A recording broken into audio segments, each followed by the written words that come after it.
So we back with the Mustang. I got my new valve cover, which this is not it, but the new one came in, so it's in the house.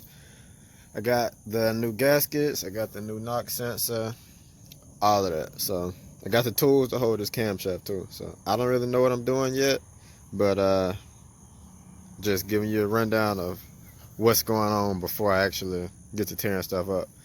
But all of this got to come off apparently. So I gotta take this belt off, take this whatever this is, take this off, take this might have to come off, I don't know. Yeah, I think all this connected, so look like all this got to come off to be able to get the head off on this side.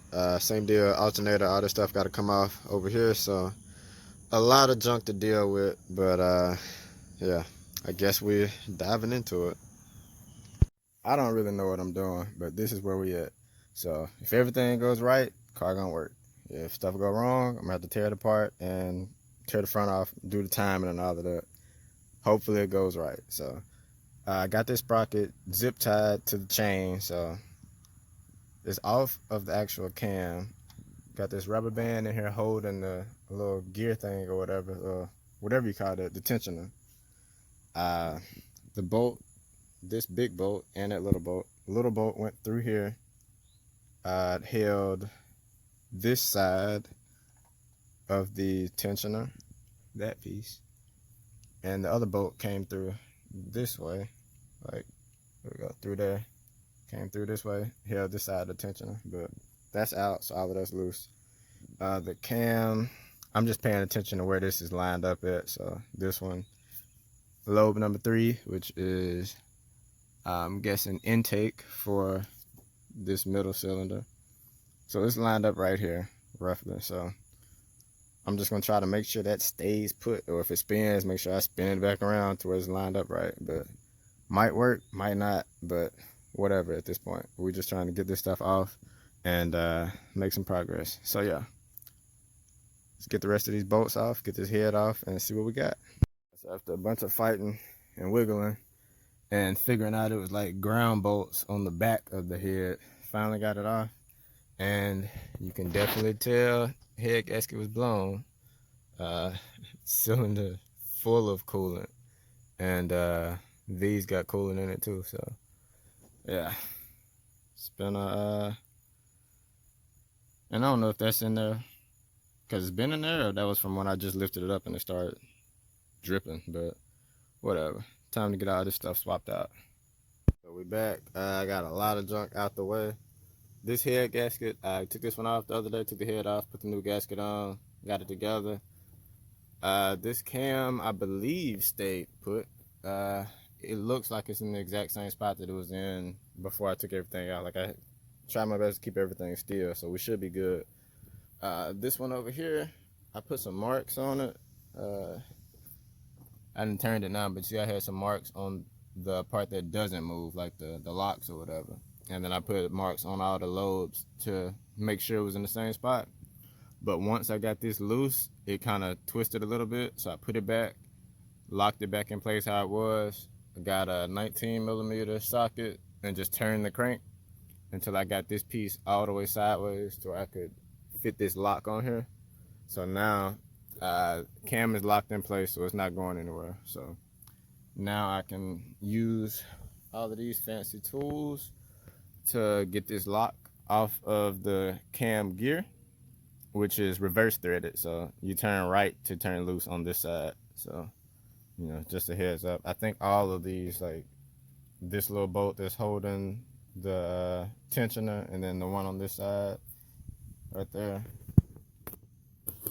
that right there. So yeah, I think all of these are reverse thread. I think, not sure. I know this one is, but I think the other two are too. So just a heads up. Yeah, but this is locked in place. I couldn't get the valve cover bolts to hold in here, so hopefully this just stays put. I mean, it's locked on this, so, and there's no gap between this and the top of the head, so it shouldn't be able to pivot or anything. But I'm gonna go ahead and get that loose. I got a rubber band, get some zip ties to hold the chain in place or whatever, so it doesn't fall. And yeah, then it'll be time to pulled his head out. So we're back. I don't even remember the last thing I recorded. I know I missed a lot, but engine is back together. Got antifreeze in here, and it's still in this container and not in the oil, so we should be doing good.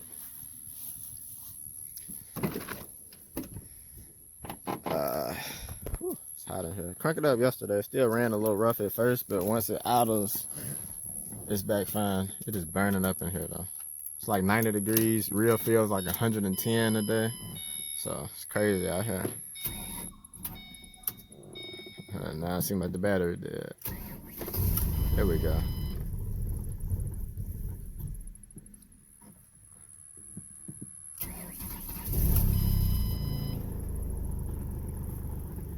There we go. Start a little slow, but really need some gas.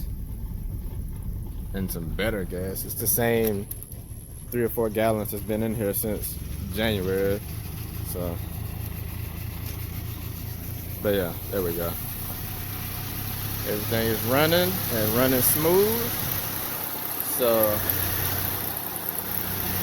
hopefully we got no coolant leaks or no other leaks, and we should be good to go, and I can start getting body pieces and patching this thing up, get some tires. So yeah, we are almost in motion.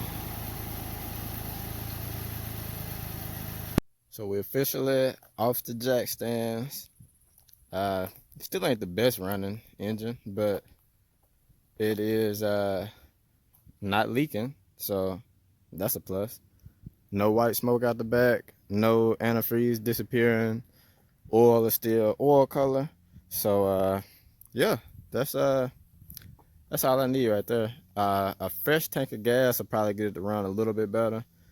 I might have got one of these cams slightly off a little bit, so that could be part of why it's running a little rough, but it ran a little rough beforehand too, so it could be some other stuff going on. But yeah, the main thing is it's no coolant mixing in the oil.